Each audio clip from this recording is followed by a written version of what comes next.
All right. Well, welcome back, everyone. Jimbo was trying to join the stream and he mistakenly ended the stream mid sentence as I was speaking. So we'll have to figure out how we're going to somehow connect the end of last stream to the beginning of this stream. But welcome back to all those who are jumping over from one to the other.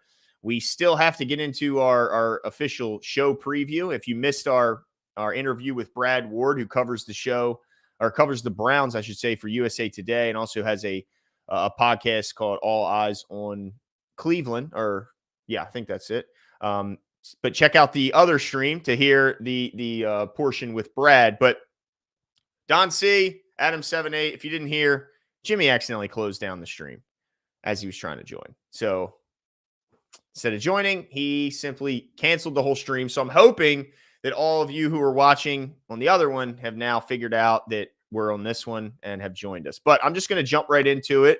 I'm going to start by I started to kind of go over their offense, so I'm going to get back into that. So it's pretty clear that they want to run the ball first and pass it second. Use the run to set up their pass. But on the season, Jacoby Brissett is 60% completion percentage for 1,326 yards, has 6 touchdowns to 5 interceptions, and has been sacked 9 times on the season. On the ground, Nick Chubb leads the team, 110 carries, 649 yards, which is a 5.9 per average. Also has 7 touchdowns on the season, averages 108 on the ground per game. His backup and running mate, Kareem Hunt, on the season has 259 yards rushing, averages 4.2 per carry, and has 2 touchdowns. As far as receiving goes, their leading target getter and pass catcher is Amari Cooper, has 55 targets on the season, 31 receptions for 348 yards and 4 touchdowns. But right behind him is David Njoku, who's got 27 catches on just 35 targets for 347 yards and a touchdown. And then Donovan Peoples-Jones is their third leading receiver. It's really a 3-man show out there. He's got 20 catches for 265 yards, has yet to find the end zone. Now on defense, we're going to stick with the offense, and then we're going to talk about what their offense is going to look like against our defense. So the defensive side of the ball for the Ravens, it clearly started off shaky and has gotten significantly better throughout the few weeks that we've seen since that kind of debacle against the Dolphins there. But they've gotten a lot better every week since. Now, of course, they also played Danny Dimes last week, so we got to keep that into account that they're not playing the toughest of competition as far as quarterbacks go last week. But I think they're going even further down this week with taking on Jacoby Brissett. I think he's a quarterback that he will turn the ball over if the kind of the game is placed on his shoulder. That's where the Ravens want to be, because he will throw the ball to the wrong team, hold the ball too long, which causes sacks. Really, the Ravens are going to want to try and limit the run game, limit Nick Chubb, and force Jacoby Brissett to try and move the ball, with his shoulder. And of course, when you talk about their players, the guys you want to watch out for outside of the obvious of Nick Chubb and Amari Cooper is, I think David Njoku is the guy that scares me the most. He's their second leading receiver, but what worries me is he's by far their leader in yards after catch. He has 172 yards after catch, nearly 100 more than Amari Cooper, who has more catches than David Njoku. So he's a guy that they want to get the ball to in space. He's a mismatch problem, as Brad was mentioning earlier. If you put a tight end, if you put a linebacker on David Njoku, good luck running with him. You put a safety or a corner on him, he's likely got a massive size advantage and knows how to take advantage of that size advantage. So, man, it's going to be a tough matchup if they can't slow down the run game, because if they can do both, if they can run the ball and then play action throw off of it, then this offense is incredibly efficient. They don't hurt themselves a lot as far as with penalties and negative plays. So they're consistently on schedule. So it's very tough to get them into 3rd and long. But that's what you want to do. You want to get them into 3rd and long. That way you can force Jacoby Brissett to beat your talented secondary. So that's kind of the effort that the defense is going to have in front of them. They got to slow down Nick Chubb and force them into 3rd and long and hope that Jacoby Brissett makes a mistake. They don't have a ton of weapons outside, but they do have some. And let's just hope that the Ravens can limit some of them. Now, it's more concerning if Marcus Peters isn't able to go, because I think if you have Peters and Marlon Humphrey, they really have a two-man show on the outside with Cooper and Donovan Peoples-Jones. Not a lot of depth behind them at the wide receiver position. Now, there's still some, a lot of talent in the tight end room with Njoku and Harrison Bryant as well. But as far as the receivers, it's just a two-man show. So I really hope that Peters can get out there, because I'm confident if he can, that the combination of Peters and Humphrey will certainly do a good job of slowing down their outside targets. But as far as the other side, let's get into the keys to the game as far as limiting their offense and kind of highlighting the strengths of the defense here. So my key to the game defensively is pretty simple. It's slow down Nick Chubb. Not a lot to, there's a bunch of keys. If I had to name a bunch, I would say, try and get them all scheduled, because this is an offense that's typically very much so on schedule. And I think when you force them to be behind the chains, that's when you kind of expose the lesser talent of Jacoby Brissett. But right now, it's just slow down Nick Chubb. Slow down Nick Chubb. I think you win the game. Since Jimmy's not here, I'm going to fill you in on Jimmy's key to the game. He says, finish the way you start, right? I mean, we don't have to tell Ravens fans how frustrating it is to watch this team in the fourth quarter. There's just it's like Dr. Jekyll and Mr. Hyde. I think it's Dr. Jekyll's the good one. They're Dr. Jekyll through three quarters, and they're Mr. Hyde in that fourth. And so it's frustrating. So Jimmy's just hoping that they can finish the way they start. It's at this point, it's like no matter what lead they get, you still don't feel good about it going into the fourth quarter, no matter seemingly who's at quarterback, even if it is Jacoby Brissett. But that's his key to the game, is to finish the way you start. And then as far as defensive breakout players, Jimmy's going to go with Kyle Hamilton. Says he's getting his first interception. That would be awesome, because I think Kyle Hamilton and the coaches all need a dose of confidence. Certainly Kyle needs it for himself, but the coaches need to gain confidence in Kyle as well. And we'll see with, I think some of these returning guys could start eating into Kyle's snaps, which sounds crazy because of the injury to Marcus Williams. But a lot of his role in the past couple of weeks has been kind of a linebacker role. He's been covering a lot of the flats. He's been expected to cover tight ends. Well, when Bowser comes back, I assume Bowser's going to go back into some of those roles. And so it'll be interesting to see how Kyle Hamilton's deployed once kind of the cavalry is all back and participating on the field during games. As far as my defensive breakout player, it's one of those things where it's like, man, you hope for guys. It's like, do I hope this guy does well, or am I truly expecting this guy to do well?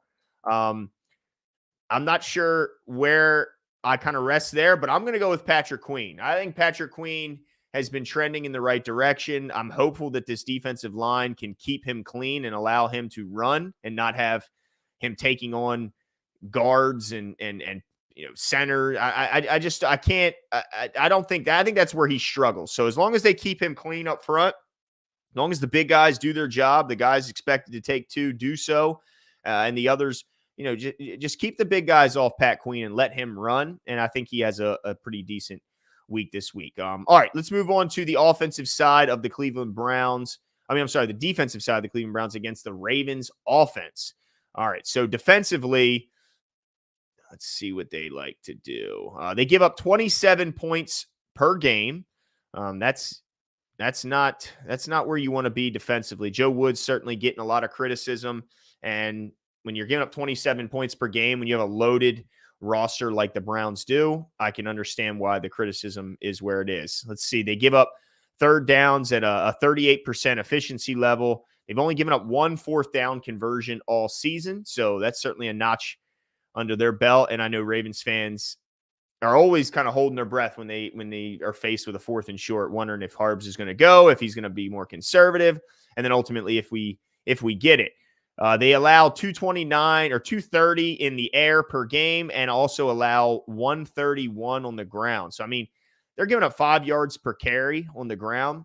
That's why Brad was so scared when he was thinking about the Ravens rush attack coming into this game, because it's gotten better each week. And last week was by far its best showing. I mean, this run attack was fantastic. The holes that Kenyon Drake was afforded to run through was just insane. I mean, I think I could at least got 3 yards per carry. I might have gotten mean, 2.5 yards per carry between, with those big holes. And I think with Moses back, Stanley resuming his post on the left side, it's an exciting time because this offensive line is getting really, really good. And if McCary can be your fifth option or your sixth option, I'm sorry. I mean, if he can be your Swiss Army knife like you're hoping, I mean, man, this is it's pretty impressive stuff. Jimbo, are you with us? Yeah, I am so sorry for sabotaging the show, ladies and gentlemen. That was totally my fault, and I'm so sorry. Gosh. I couldn't believe it when it popped mistake. up. Oh, it pops up. How was the stream? I was like, what? All I was trying to do was innocently and quietly leave the room because I wasn't quite prepared to talk and just be able to listen so that way I could be up to speed. And Uh-oh. We're having some issues here. Are you still in a parking garage? I'm here. You might be. If you're still in a parking garage, we might want to wait until you come out of that parking garage. But all right. So I was just going over their defensive numbers, and I was getting ready to get into how the offense is going to look to attack because Brad Ward was mentioning it. This rush defense for the Browns has been suspect ever since they lost Walker in the linebacker position and forced some guys into roles that maybe they just weren't ready for. He was talking about how, Jacob Phillips was forced into this middle linebacker role, and he's over pursuing. He's not playing, as they were hoping. And then Owasu Koromoa certainly having a bit of a down year after you look at the explosion he had on the scene last year and was kind of the Lamar. He was their answer for Lamar. I think that's why they drafted JOK, was to have somebody athletically that could hang with the speed and agility that Lamar brings to the position. And they seemingly found that in Jeremiah, but seems like he's just kind of having a bit of a sophomore slump, like we see from some of these guys as they come out of college.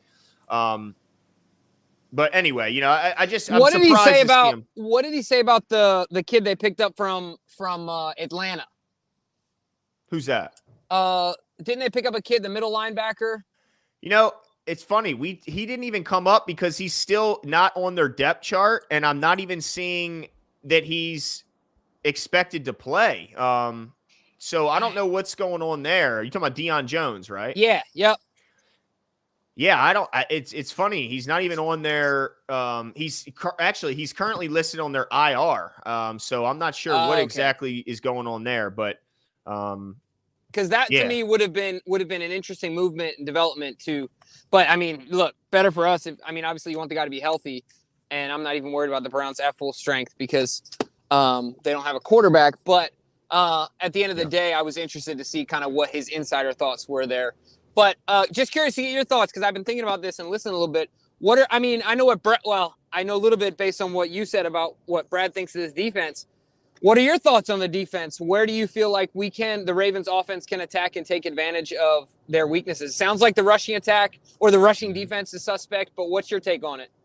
Yeah, when I look at their defense, they got some real players. They got some guys I would consider studs, but they also have some pretty big open holes. I think linebackers is the biggest one, so I think the run attack is definitely something that the Ravens should lean on. However, if they decide to load the box, man, if I'm Mark Andrews, I got to be licking my chops here. So I think they got some good players in the secondary. With I think Delpit's a solid player. I think Newsom's an okay slot corner. Denzel Ward, he's an okay player. Greedy Williams a disappointment, but he's not terrible.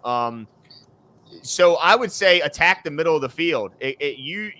Take advantage of if they have linebackers on the field, let's make them cover. And yeah, they got some pretty decent safeties, but they're all a massive size disadvantage against Mark Andrews and even Josh Oliver, to some degree. So I think you attack the middle of the field, which is something that the Ravens like to do anyway. It's something Lamar's comfortable doing. So yeah, let's beat them up in the run game and then attack the middle of the field through the air is my opinion on the game. That's really interesting because I don't know. Yeah, I got you. Did you talk about your offensive breakout player of the game yet?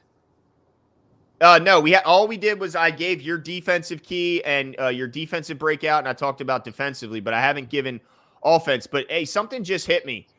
I just remembered. I think it was Laura Roten who put up a super chat in the other stream, and of course, so now it's gone, and I don't see Laura in the chat. So, Jimmy, just don't let me forget to make that up to Laura somehow because we never displayed her chat. So, yeah, I just didn't want to forget. But defensively, go ahead. No, I was just going to say that, just to kind of bring this in, my offensive breakout player of the game is Isaiah Likely for a lot of what you're talking about. Today, while I had some time, I was studying their depth chart a bit and just doing some reading on them and had a lot of the same thoughts that you did in that I really think that they can be had in the middle of the field. And I mean, Mark Andrews and company. We've seen Josh Oliver, like you said, kind of come on. And I'm hoping for Isaiah Likely. He's shown moments that he can do things. And obviously he did in the preseason, but in the regular season, we've seen some things. I hope that Lamar continues to gain more and more trust in him. And the combination of him and Andrews on the field at the same time. We saw last week, Andrews drew 3 guys in the same play where Isaiah got the ball. I want to see some more of that this week, and that continue to trend in that direction. I think he's gonna have himself a big game this week. All right. Well, I certainly would be happy to see that. No doubt. He's a guy I think is going to continue to get better. It's funny. We thought he would excel right out the gate, but it looks like he's going to be kind of trickled out as the season goes. And let's see what he looks like by the season's end. My offensive key of the game is going to be lean on the run game. I want to see. It was so disappointing to see them avoid or get away from the run last week. I don't care if they have a loaded box. If you're running 8 yards per carry, I don't give a damn how many people they got in the box. Run the damn ball, 8 yards per carry. And this isn't like they had one Lamar 80-yard run that boosted the yards per carry average. No, they were cracking off chunk play after chunk play. And so, yeah, lean on that rush attack. Let's run at Myles Garrett and Jadeveon Clowney rather than let them tear up field at our quarterback. So let's lean on the run game. And then in my offensive breakout player, I think Lamar is going to be happy to see Rashad Bateman back. I'm predicting he plays, and I'm predicting he catches a touchdown. And Lamar's excited to see his number one receiver back on the outside. What do you think, Jimbo? Yeah, I like it a lot. I know you're trolling a little bit there, and that is totally fine. But I like the pick a lot, and I'm hopeful that I'm hopeful that Rashad can come back and make an impact in a big way. My offensive key to the game here is simply take care of the ball. You probably saw my note. I did it in all caps. Take care of the football, take care of the football, take care of the football. The Ravens have been beating themselves all season, and they've been finding creative ways to do it. In this last game, it was from the almost unlikeliest of suspects being Lamar Jackson. I'm sorry. He lost us the game in a lot of ways, and I know there's other reasons why we lost that game. He's not the sole member. But at the end of the day, 2 turnovers, losing the turnover battle isn't going to do it for us. So take care of the football. I think if we can do that, combined with your key. I mean, the Ravens just need to listen to us. Like, just watch the show. Take care of the football and run it. Like, it's that simple. And to add to your point, to bolster your point, usually it's Lamar that you see at the top of the rushing attack in the box score at the end of the game. Like you said, it wasn't last week. It was Drake. So that means that we have enough in the backfield and in the guys up front to get it done without Lamar carrying the load. Let's lean on them. Let's double down on it. Let's take advantage of their athleticism on the outside and let's wear them down, right? Just like you said, let's punch them in the mouth. Now, Glenn, I got to ask you a question only because I didn't get the most up-to-date information. Honestly, I've been on a plane for a while. What do we know about Gus Edwards right now other than what we knew this morning that he's trending in the right way? Is there anything new that I missed? Well, when Greg Roman was asked about it, his quote was this: "We're really excited getting him back." So I think he's out there, Jimbo. I mean, he has to be, right? I think so. And I guess my follow-up to that in my mind is, and I don't want to spend too much time on this. I know you kind of want to move on, but is there any sort of an impact there? Because if you talk about running at these guys, right, you talk about wearing them down. I know we can, wear them down by stretching vertically and Drake is a fast guy and things, or excuse me, stretching horizontally. But none other, there's nothing like Gus hitting you in the mouth, in the depths of the third quarter. So do you think he has any sort of an impact? I mean, it wasn't a JK type injury. It was only the ACL. I say only the ACL. So I'm hoping that he seems to have more bounce in him coming back to this game. What are you expecting from him? Yeah, I guess the question is everybody's different because, you look at the way Justice Hill returned from the injury, and it looks like he's faster, he's stronger, he's more explosive than he was even before the injury.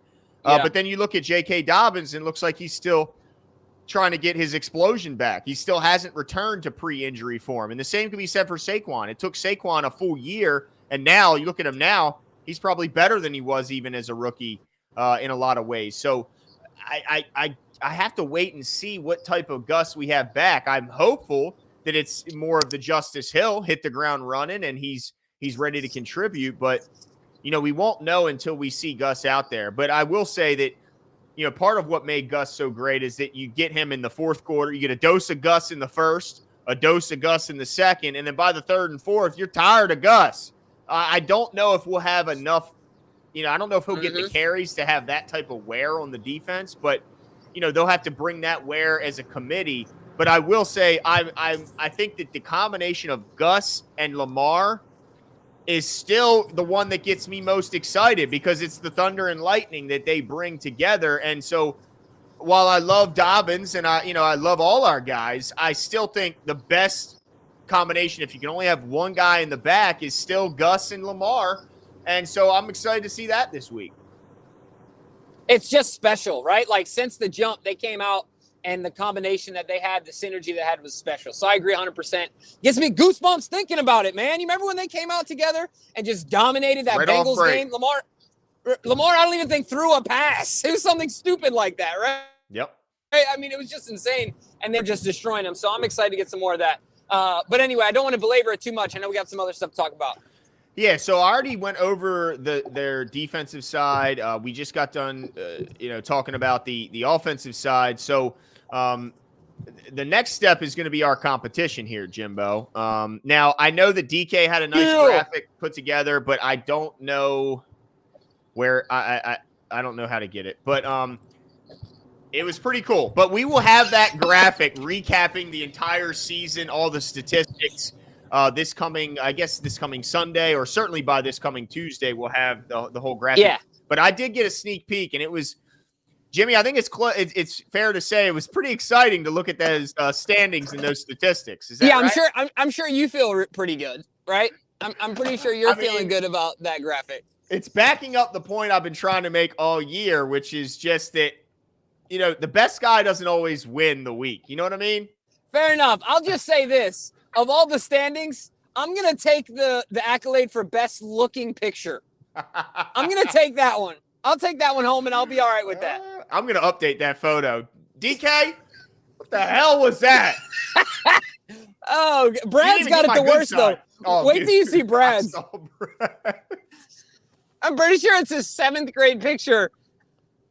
He got somehow a childhood picture of Brad as his on the scoreboard. So excited to show you guys the scoreboard. It's going to be hilarious to as we review that now going forward every week. But this is our segment that's brought to you by Prize Picks. If you want to help the show and help your pockets at the same time, please go over to Prize Picks. If you've not gambled before, they make it so incredibly easy. They of course will match your initial deposit with using promo code 410 up to, was it $100, Jim? Up to $100. And Glenn, the NBA has started, so now you can gamble and make some money every single night. Every single night. If you want to, the NBA playoffs are MLB playoffs are they in the MLB yet, Jim? They are. And note to everyone, Steph Curry, take the over. Yeah, you talking about tomorrow night, Friday night? Any night. Take the over. True. Yeah, they look really, really good in that first week, and the Lakers looked equally as bad. Let's see how they look tonight. But definitely check out Prize Picks, even if you're only have like a niche expertise, you can find whatever you think on that site, even if it's down to just player prop bets or more. Parlays, anything you want. Check out Prize Picks. Use promo code 410 to get a match for up to $100. All right, everybody, this is the most exciting portion of our preview show where we go over the competition. Each week we have a series of 5 over-unders and one closest to the pin tiebreaker if everyone's tied after the first 5 over-unders. So we have a show winner and we have a fan winner. The show winner is announced at the same time as the fan winner, and the fan winner gets to send us a address and their shirt size in our private message, and they get a shirt or hoodie at their doorstep for winning the show's competition, the fan portion of the show's competition. So let's get right into it. I believe that, let's see. Nope, he didn't. Okay. I was hoping that some of these banners were created, but it doesn't look like they are created. So let me see if I can help this out here. All right, so we're going to go over, usually we have a series of over-unders, 2 offensive, 2 defensive, and then we have the final score over-under as being kind of a tiebreaker. And then if that doesn't work, we have a closest to the pin total yardage tiebreaker to decide the winner. So, all right, I'm going to put the first one up here, Jimbo. Oh, you got him. Yeah, I'm just going to make it happen as we go. All right, so the first one is Kenyon Drake carries 8.5 carries is the over-under. He had 10 carries in last week's game. Jimbo, is Kenyon Drake going to have more or less than 8.5 carries? Kenyon Drake is going over 8.5 carries. Wow, over. And is that because of the absence of J.K. Dobbins? You feel that way? Yeah, I think that's a big piece of it. I think that it sounds like when John was talking about him, he's gained some trust in him and really likes his style. So I'm going over. Ask me next week, even if JK is not back, I still say under because Gus ticks up. But this week is his first week back, and the Ravens are going to be conservative with 3-5. So I'm going over. What about you? Yep, I go over as well for the exact same reason. I think they'll likely be a little careful with not just Gus, but also Justice Hill as he returns from the hamstring injury, which we know they can be kind of unpredictable. So we both agree there. So you say over? Over. Okay, because you put under on the doc, so let me fix that. Oh, geez, a whiz. I mean, my goodness. See, what you're doing is you're trying to play both sides. That way, if you're wrong, you can go, well, look at the doc, or you can go, listen to me speak on the. I know your tricks, Jimbo. I'm not freaking falling for them, bro. Yeah, okay. Look, I'm not even gonna entertain that. Okay. I know what you're pulling, you slick little. You're trying to get over us. All right, the second over-under is Ravens rushing yards. The over-under set at 175.5. Last week they had 211, and on the season they averaged 155.7. So, Jimbo, will the Ravens rush for more or less than 175.5?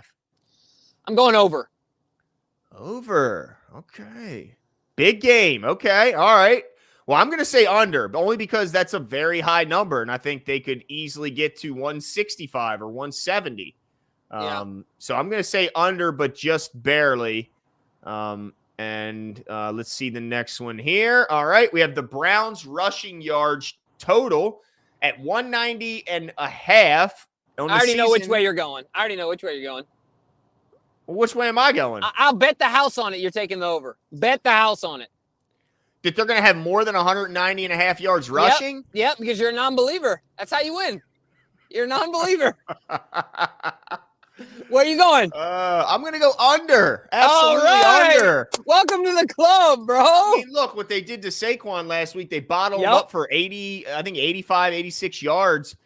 If they can do that to Saquon, who gets the ball every single play, I think they can do it to Nick Chubb as well. And also, I think game script will take them out of the run for the large portion of the second half. So I go under as well. All right, the next one we have another defensive over-under, and this one's exciting. I like that DK's not just taking, the easy way out on a lot of these. He's making sure he gives us a decent, high-quality a banner here. So we're going to have Travis Jones. Basically, does he get a sack? Does he not get a sack, Jimbo? He set it at 0.5. Last week, he got his first NFL sack with a fantastic bull rush, I think on the game's opening play. What's your thoughts? Does he get one? Yeah, I'm going with under on this one. Not that I don't think he'll have an impact or have a big game, but I just feel like it's just harder to come by at that position. You have so many other responsibilities. A lot of times you're eating up double teams. It's not your sole priority. Like while the edge guys have other priorities, it's a bit different when you're there in the middle. You got so much going on. So it's just more difficult.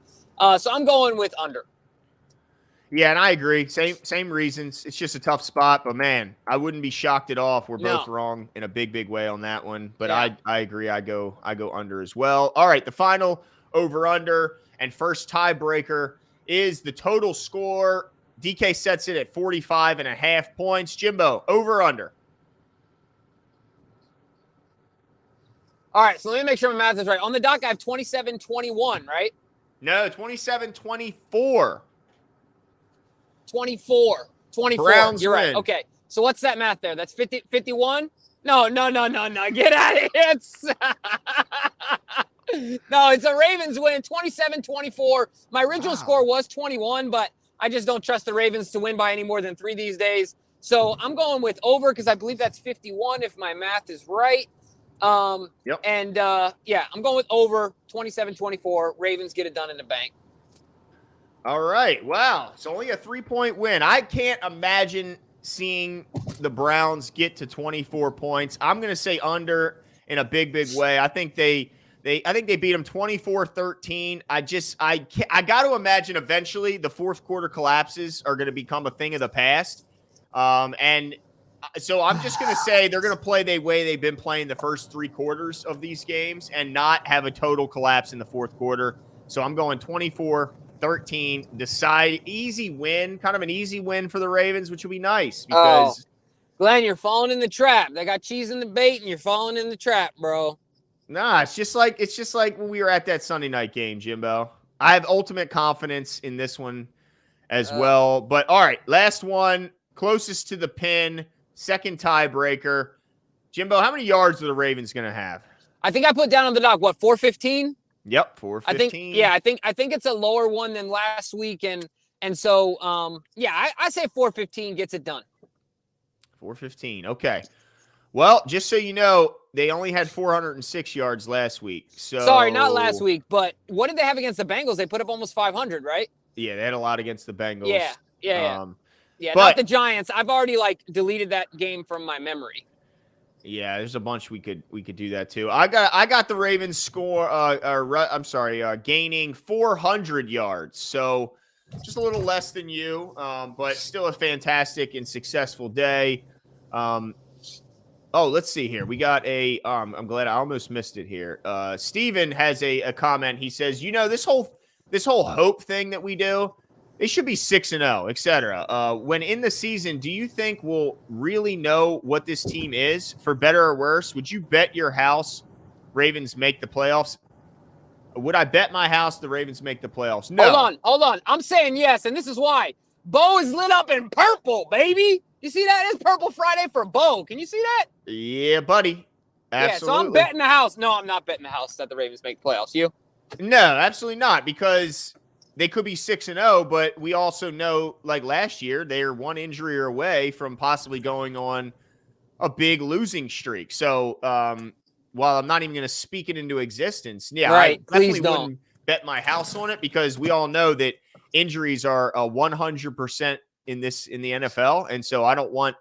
I definitely wouldn't bet. I wouldn't bet my house on any team making the playoffs. Yeah. I mean, the Eagles could lose Jalen Hurts next week to a season-ending injury, and then what's their season look like? So, no, I wouldn't bet. But I also agree with Steven in the sense that I don't know if there's a thing the Ravens can do regular season-wise that'll silence any critics or even appease some of the more negative, portions of the fan base. I think that Steven's right in the sense that it matters now what this team does in the playoffs. I mean, they got to get there first, but I don't think the critics will be silenced until this team has playoff success. And whether that's fair or not, I think that's just the reality. Yeah, I agree. I mean, Lamar's a victim of his own success, and so he set the bar. Now he's got to go surpass that. So it just kind of is what it is at this point. Yeah, and it's unfortunate, but I also understand it. I mean, when you're so dominant in the regular season and you come up short in the playoffs, it's like, yeah, we've seen you be dominant in the regular season. We've seen that. Why don't you show me more? And so let's hope that the Ravens can get on track, because I think John Harbaugh was right when he said this is a good team. It's a good football team. Yeah.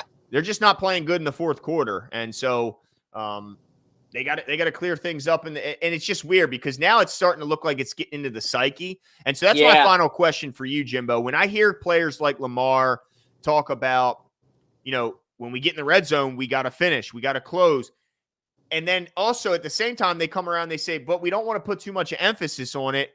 Like, it's almost like when they are getting in the red zone, they're going, man, we got to get this done, guys. And they're almost putting too much pressure, and it's causing them not to, like, does that make sense as like a possibly a real thing, or is it like, what's your take on that? Well, I think, the old saying is that pressure makes diamonds, right?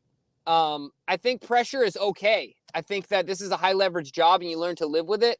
However, if you hear Dwayne Wade talk about pressure, it's really interesting. And I was listening to him talk about actually earlier today, in that putting expectations and pressure on yourself while also knowing you're not going to be perfect.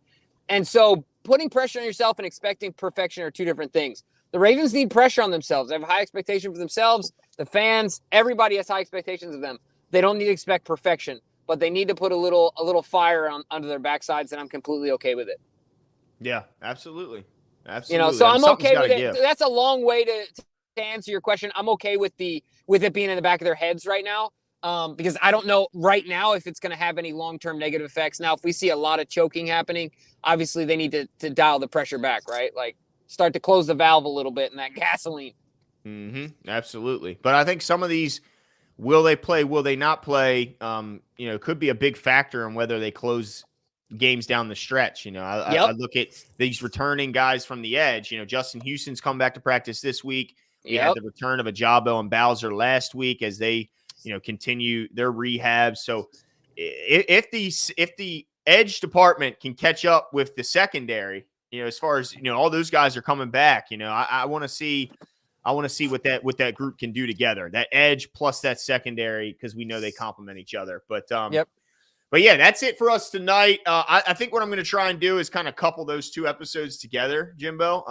Okay. So I'm going to give it a shot. But thanks to everyone who jumped over from the other stream over to this one. Sincerest apologies, Glenn. Thank you so much for playing Atlas tonight and carrying the whole show on your back. Much appreciated. No thank you. Wait, what can we? I mean, Jimbo, you fly out this morning, you do a bunch of business, many states across, and then you fly back and immediately jump on the show when you land. So, I mean, thank you for the dedication and the commitment.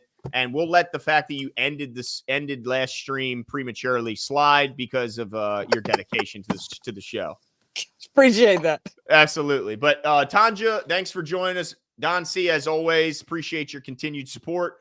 Dennis Hops, yes, better execution. Got to get better. 100%. Tanja, Lisa Ann, appreciate you coming over and supporting from the other stream. Lenny Beeson, thanks for coming out. Living Legend, what's going on? Appreciate you joining us. Everyone else who came in, I appreciate. Laura Roten, I will make it up to you on that super chat. Don't let us forget, because sometimes things get crazy. Yeah. But that's it for us tonight. Have a good night, and we will see you soon.